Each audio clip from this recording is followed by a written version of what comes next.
செலவு வைக்கிறதுக்கு 3000 கோடியை ஒன்றிய அரசு செலவு பண்ணுது. பார்லிமெண்ட் கட்டுறதுக்கு 2000 கோடியை செலவு பண்ணுது. 130 கோடி மக்களுக்கு இறைச்சிகளை கொடுப்ப வனவிலங்குகளுக்கு பாதுகாப்பான நிதியை மாநிலங்களுக்கு ஒன்றிய அரசு வழங்க வேண்டும் என்பதுதான் என்னுடைய நியாயமான கோரிக்கை. திண்டுக்கல் சபரிமலைக்கு ரயில் பாதை வேண்டும் என்று சின்ன பிள்ளையிலேருந்து கேட்டுக்கிட்டு இருக்கோம். விடுறதுக்கு யாருமே இல்லை. அதை கொண்டு வர்றதுக்கு கொஞ்சம் ஏற்பாடு பண்ணுங்க. எதுக்கோ ஜிஎஸ்டி போடுறீங்க. பிராண்டட் நெய்க்கு 12% ஜிஎஸ்டி போடுறீங்க. சாதா நெய்க்கு 5% போடுறீங்க. நான் கேட்குறேன், 16 லட்சம் கோடியை கடனை வாங்கிட்டு வெளிநாட்டுக்கு ஓடிவிட்டாங்க. அந்த கடனை தள்ளுபடி பண்ணுறீங்க ஒன்றிய அரசு. பாவம் ஏழை விவசாயி மக்கள் பாலை பீச்சுறதுக்கு எவ்வளவு சிரமப்படுறாங்க. அவங்க வாங்குற கடனுக்கு 100% மானியத்தை கொடுங்க, கடனை கொடுங்க,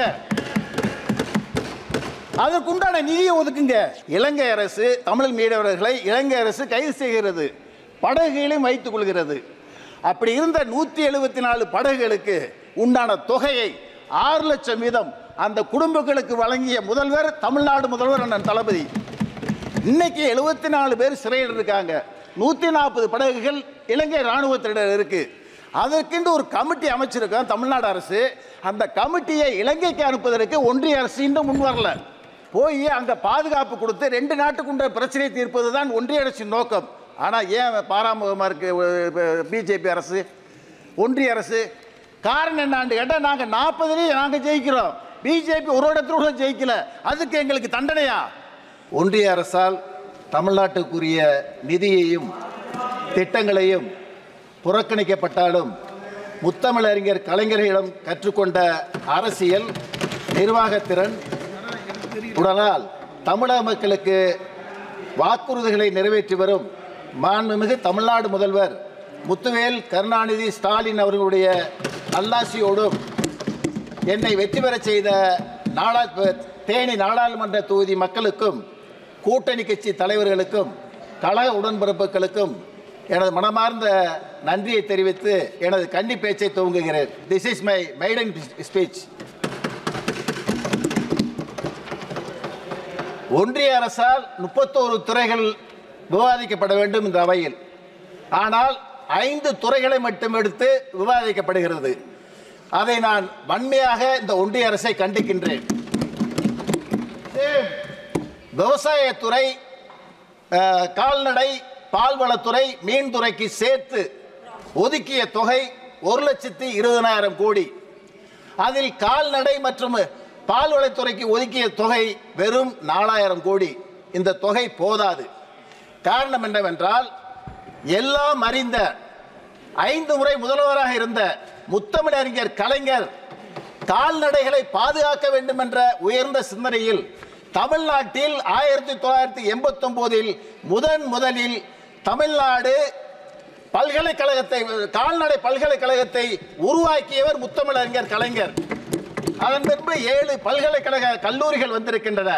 அதன் மூலம் தமிழ்நாட்டில் பல கால்நடைகளை வளர்ப்பதற்கு, விவசாயிகளை பாதுகாப்பதற்கு உண்டான திட்டங்களை தமிழ்நாடு முதல்வர் முத்தமிழறிஞர் கழகத்துடைய புதல்வர் தளபதி ஸ்டாலின் வழங்கி வருகிறார்கள். நான் கேட்பது, இந்த கூட்டத்தின் வாயிலாக நேஷனல் லைஃப் ஸ்டாக் மிஷன் மூலமாக 7 மருத்துவக் கல்லூரிகளுக்கு 300 கோடி நிதியை வழங்கி கால்நடைகளை பாதுகாக்க வேண்டும் என்பதை ஒன்றிய அரசு மூலமாக நான் கேட்டுக்கொள்கின்றேன். இன்றைக்குள்ள உட்கட்டமைப்பு வசதி, ஒவ்வொரு சட்டமன்ற தொகுதியாக கால்நடைகளுக்கு வேண்டிய மருத்துவ உதவிகளை தமிழ்நாடு அரசு செய்து வருகிறது.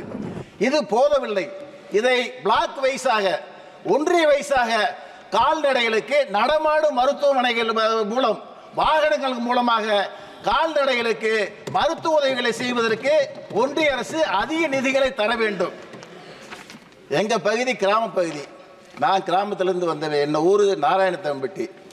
சாதாரண கிராமம். கால்நடைகள் அதிகமாக இருக்கு, மீன் வளம் பக்கத்தில் இருக்கு, பால் உற்பத்தி ஆகுது. அங்க மலை மாடுகள்ன்ற ஒரு இனம் இருக்கு. அது எப்படின்னு சொன்னா, வனத்துறைக்கு அருகிலே போய் மேய்ச்சல் நிலைகளை மேயும், வந்து தானாக வெட்ட வெளியில் படுத்துக்கொள்ளும். அதற்கென்று கொட்டையை கிடையாது, தீவனம் கிடையாது. ஆனால் மாநில அரசு வேண்டிய உதவிகளை செய்தாலும் அதை போதவில்லை. அந்த மலை மாடுகளை பாதுகாப்பதற்கு, கொட்டைகள் அமைப்பதற்கு, தீவனங்கள் வழங்குவதற்கு ஒன்றிய அரசு அதிக நிதிகளை எங்கள் அரசுக்கு கொடுக்க வேண்டும். கால்நடைகளுக்கென்று 2 நோய்கள் அதிகமாக பாதிக்கப்படுகிறது. ஒன்று கோமாரி நோய், இன்னொன்று கருச்சிதைவு நோய். இந்த 2 நோய்களை பாதுகாக்கிறதுக்கு 2 தடுப்பூசி போடுறோம், பத்தாது. கால்நடை ஆய்வாளர்கள் சொல்கிறார்கள், national animal disease control program சொல்லுகிறது 2 தடுப்பூசி போதாது, 3 தடுப்பூசிகளை போட்டால்தான் கால்நடைகளுடைய உயிரை பாதுகாக்க முடியும் என்ற செய்தி இருக்கிறது. ஒன்றிய அரசு இதை கவனத்தில் கொண்டு 3வது தடுப்பூசி போடுவதற்கு ஆவணம் செய்ய வேண்டும். கால்நடைகளுக்கு என்று ஒரு புதிய நோய் இருக்கிறது. வடநாட்டிலும் இருக்கு, தென்னாட்டிலும் இருக்கு. அந்த நோய் என்னன்னு சொன்னா தோல் கலலை நோய், எல்எஸ்டின்னு சொல்லுவாங்க, லும்பி ஸ்கின் டிசீஸ். இந்த நோய்க்கு உண்டான தடுப்பூசி எப்படி போடுறோம் சொன்னா, ஆட்டுக்கு வருகிற அந்த நோய்க்கு உண்டான தடுப்பூசியை வைத்துதான் மாடுகளுக்கும் போடப்படுகிறது. ஆகையினால் அந்த நோயை மாடுகளுக்கு கண்ட்ரோல் பண்ண முடியல. ஆடுகளுக்கு தடுப்பூசி கண்டுபிடித்த ஒன்றிய அரசு அந்த மாடுகளுக்கும் இந்த நோய்க்கான தடுப்பூசியை கண்டறிந்து வழங்கினால்தான் அந்த நோயிலிருந்து காப்பாற்றி கால்நடைகளை பாதுகாக்க முடியும். ஒன்று, ஒன்றிய அரசு மாறுதட்டி சொல்றது நாங்கள் மாடுகளை பாதுகாக்கிறோம்னு சொல்லி. ஆனால் இன்னைக்கு ஒன்றிய அரசுக்கு வருமானம் எதிலிருந்து வருதுன்னு சொன்னால், ஆண்டு ஒன்றுக்கு 50,000 கோடி மாட்டு இறைச்சியை வெளிநாட்டுக்கு ஏற்றுமதி பண்ணுறதுல வருது. Madam, this is my maiden speech. Already told. Madam, complete. BJP half an hour. 50,000 கோடி ஆண்டு ஒன்றுக்கு 50,000 கோடி மாட்டு இறைச்சி ஏற்றுமதி செய்யப்படுகிறது. நண்பர் பேசும்போது சொன்னார், வனவிலங்குடைய எண்ணிக்கையை கால்நடை கணக்கிட்டு சொல்லியிருக்கு. பசுமாடு மொத்தம் இந்தியாவில் எவ்வளவு இருக்குன்னு பார்த்தா 30 கோடியே 30 லட்சம் பசுமாடு தான் இருக்கு டோட்டலா. 7 கோடியே 40 லட்சம் செம்மறியாடு தான் இருக்கு. 14 கோடியே 80 லட்சம் வெள்ளாடு தான் இருக்கு. 90 லட்சம் பன்றிகள் இருக்கு. 85 கோடியே 10 லட்சம் கோழிகள் மட்டும்தான் இருக்கு. மக்களுடைய ஜனத்தொகை 130 கோடி. மாட்டு இறைச்சி எப்படி போதும்? இந்த மாட்டு இறைச்சி இந்த வனவிலங்குகளை பாதுகாத்தால் தான் மக்களுக்கு உண்டான இறைச்சி கொடுக்கப்படும். ஒன்றிய அரசு கவனம் செலுத்த வேணும். செலவு வைக்கிறதுக்கு 3000 கோடியை ஒன்றிய அரசு செலவு பண்ணுது. பார்லிமெண்ட் கட்டுறதுக்கு 2000 கோடியை செலவு பண்ணுது. 130 கோடி மக்களுக்கு இறைச்சிகளை கொடுப்ப வனவிலங்குகளுக்கு பாதுகாப்பான நிதியை மாநிலங்களுக்கு ஒன்றிய அரசு வழங்க வேண்டும் என்பதுதான் என்னுடைய நியாயமான கோரிக்கை. பால் உற்பத்தியில் இந்தியா, உலக உற்பத்தியில் இந்தியாவுடைய பங்கு 25% இருக்கு. அதில் தமிழ்நாடு 10.60 மில்லியன் டன் மூலம் 11ஆம் இடத்துல இருக்கு இன்னைக்கு பால் உற்பத்தியில். அதற்கு முழு காரணம் தமிழ்நாடு முதல்வர் கழகத்துடைய தலைவர் முத்துவேல் கருணாநிதி ஸ்டாலின் ஆட்சியில் அந்த கால்நடை துறையை சேர்ந்த துறைக்கு அதிகமான நிதியை வழங்குவதன் மூலம் பால் துறையில் இன்னைக்கு 11ஆம் இடத்துல தமிழகம் இருக்கு. பால் விலையில் இன்னைக்கு பெரிய போட்டி என்னன்னு சொன்னால், தனியார் துறை நிறுவனங்கள் பால் உற்பத்தி செய்து கூட்டுறவு பால் பண்ணை மூலமாக உற்பத்தி செய்யக்கூடிய விவசாயிகளுக்கு பெரிய இடையூறு இருக்குது. கெமிக்கல் கலந்து பாலை விற்கிறாங்க. அதை தடுப்பதற்கு ஒன்றிய லெவலில் ஒரு கமிட்டியை ஃபார்ம் பண்ணி அதை கண்ட்ரோல் பண்ணுவதற்கு ஒன்றிய அரசு முன் வரணும். ஒன்று. ரெண்டாவது, எதுக்கோ ஜிஎஸ்டி போடுறீங்க. பிராண்டட் நெய்க்கு 12% ஜிஎஸ்டி போடுறீங்க, சாதா நெய்க்கு 5% போடுறீங்க. நான் கேட்குறேன், 16 லட்சம் கோடியை கடனை வாங்கிட்டு வெளிநாட்டுக்கு ஓடிவிட்டாங்க. அந்த கடனை தள்ளுபடி பண்ணுறீங்க ஒன்றிய அரசு. பாவம் ஏழை விவசாயி மக்கள் பாலை பீச்சுறதுக்கு எவ்வளவு சிரமப்படுறாங்க. அவங்க வாங்குற கடனுக்கு 100% மானியத்தை கொடுங்க, கடனை கொடுங்க, அதற்குண்டான நிதியை ஒதுக்குங்க. அதை செய்வதற்கு முன் வரல. அந்த சாதாரண நெய்க்கு வரி விதிக்கிற அந்த 5% வரியை பிராண்டட் நெய்க்கு 5% கொடுங்கன்ற. பால் உற்பத்தி அதிகமாக விளையும் பால் உற்பத்தியாளருக்கு போய் சேரும். அதுதான் எங்களுடைய நோக்கம். சுங்க கட்டணம் தமிழ்நாடு இந்தியா முழுக்க பல ஆயிரம் சுங்க கட்டணம் இருக்குது. எங்கள் தமிழ்நாடு முதல்வர் அண்ணன் தளபதி சொன்னார் தேர்தல் அறிக்கையில், இந்தியா கூட்டணி ஆட்சிக்கு வந்தால் இந்தியாவில் சுங்க சாவடியே இருக்காதுன்ற ஒரு செய்தியை சொன்னார். சுங்க கட்டண வசூல் இருக்கக்கூடாது என்ற செய்தியும் சொன்னார். மக்கள் ஓட்டு போட்டாங்க. 40 நாடாளுமன்ற தொகுதியில் இந்தியா கூட்டணி ஜெயிச்சிச்சு. நான் என்ன சொல்றேன், பால் உட்பட பால் பொருட்கள் ஏற்றி செல்கிற வாகனங்களுக்கு சுங்கச்சாவடியில் கட்டணம் விலக்கு அளிக்கப்பட வேண்டும். Honorable member, please conclude. Sir, Maiden speech. பால் உற்பத்தியை வளர்க்கறதுக்கு இன்னும் 100 நாள் வேலைவாய்ப்பு திட்டத்தில் குளங்களை தூர்வாடுறோம், எல்லாம் பண்ணுறோம். இந்த சங்க கட்டடங்கள் கட்டுவதற்கு 100 நாள் வேலைகளை ஆட்களை பயன்படுத்தி கொடுத்தா அந்த விவசாய சங்கம் பாதுகாக்கப்படும்ன்றது என்னுடைய தாழ்மையான வேண்டுகோள்.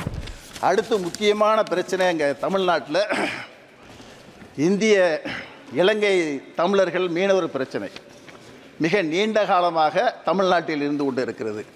பாராமுகமாக ஒன்றிய அரசு அதை கண்டுகொள்ளாமல் இருக்கு. தமிழ்நாடு முதல்வர் அண்ணன் தளபதி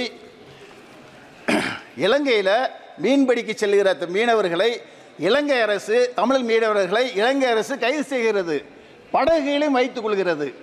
அப்படி இருந்த 174 படகுகளுக்கு உண்டான தொகையை 6 லட்சம் வீதம் அந்த குடும்பங்களுக்கு வழங்கிய முதல்வர் தமிழ்நாடு முதல்வர் அண்ணன் தளபதி. இன்னைக்கு 74 பேர் சிறையில் இருக்காங்க. 140 படகுகள் இலங்கை இராணுவத்தினர் இருக்கு. அதற்கென்று ஒரு கமிட்டி அமைச்சிருக்கோம் தமிழ்நாடு அரசு. அந்த கமிட்டியை இலங்கைக்கு அனுப்புவதற்கு ஒன்றிய அரசு இன்னும் முன் வரல. இன்னொரு குழு இந்தோ ஸ்ரீலங்கான் ஜாயின்ட் கமிட்டி ஒன்று கமிட்டி அமைச்சர் 2022 அந்த கமிட்டி கூடுச்சு. அதுக்கு பிறகு இந்த கமிட்டி கூடுறது நோக்கமே புரியல எனக்கு. இதே மாதிரி இலங்கைக்கும் தமிழர்களுக்கு நீண்ட நாள் பிரச்சனை இருக்கு. நான் என்ன சொல்றேன், இலங்கை தமிழ் மீனவர்களுக்கு பிரச்சனை இருக்கிற இடத்துல இந்திய அரசால் நிர்வகிக்கப்படுகிற கடல் சார்ந்த இராணுவம் போய் அங்கே பாதுகாப்பு கொடுத்து 2 நாட்டுக்குண்ட பிரச்சனை தீர்ப்பது தான் ஒன்றிய அரசின் நோக்கம். ஆனால் ஏன் பாராமுகமாக இருக்கு பிஜேபி அரசு, ஒன்றிய அரசு? காரணம் என்னான்னு கேட்டால் நாங்கள் 40 நாங்கள் ஜெயிக்கிறோம், பிஜேபி ஒரு இடத்துல கூட ஜெயிக்கல. அதுக்கு எங்களுக்கு தண்டனையா? நாங்கள் சொல்வது கிராம பொருளாதாரம் எதை சொல்லுவாங்கன்னு சொன்னால் மற்றதெல்லாம் சொல்ல மாட்டாங்க. இந்த பால் வளம், மீன் வளம், கால்நடை, இதுல தான் கிராம பொருளாதாரம் 30%. அந்த நம்பர்களை அந்த பொருளாதாரத்தை சீர்தூக்கி பார்த்து அந்த மக்களை பாதுகாக்க வேண்டும் என்பதுதான் எங்களுடைய நோக்கு. கடைசியாக எனது தொகுதி சார்ந்த பிரச்சனை ஒரு நிமிஷம். என்னை ஜெயிக்க வச்சாங்க, 5,80,000 ஓட்டு போட்டாங்க. அண்ணன் தளபதியினுடைய செல்வாக்கால ஜெயிச்சேன், வந்து பேசுகிறேன். ஆனால் ஒன்றிய அரசு கொஞ்சம் கருணப்பார்வை பாருங்கள். தொகுதி மக்களுடைய நீண்ட நாள் கோரிக்கை அது. திண்டுக்கல் சபரிமலைக்கு ரயில் பாதை வேணும்ட்டு சின்ன பிள்ளையிலேருந்து கேட்டுக்கிட்டு இருக்கோம், விடுறதுக்கு யாருமே இல்லை. அதை கொண்டு வர்றது கொஞ்சம் ஏற்பாடு பண்ணுங்க. உசிலம்பட்டி, ஆண்டிப்பட்டி, தேனி, போடிக்கு பைபாஸ் சாலை வேணும். நாங்கள் மதுரைக்கு போகிறதா இருந்தால் 100 கிலோமீட்டரு 1.5 மணி நேரத்தில் போகலாம். ஆனால் 3 மணி நேரம் ஆகுது. நெருக்கடி